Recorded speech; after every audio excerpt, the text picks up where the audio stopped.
Ռոբերտ Քոչարյանը կալանավորվեց։ Նայիրի բժշկական կենտրոնից այսօր վաղ առավոտյան Ազգային անվտանգության ծառայության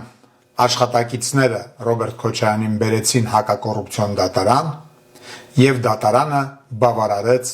քննչական կոմիտեի միջնորդությունը։ Սեդրակ Քոչարյանը, Ռոբերտ Քոչարյանի ավագ որդին, կալանավորվել էր 2 օր առաջ։ Ինչու է Նիկոլ Փաշինյանը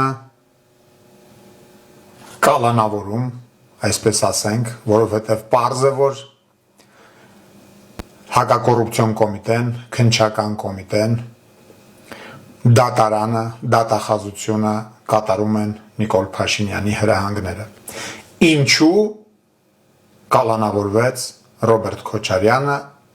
ինչու կալանավորվեց հիմա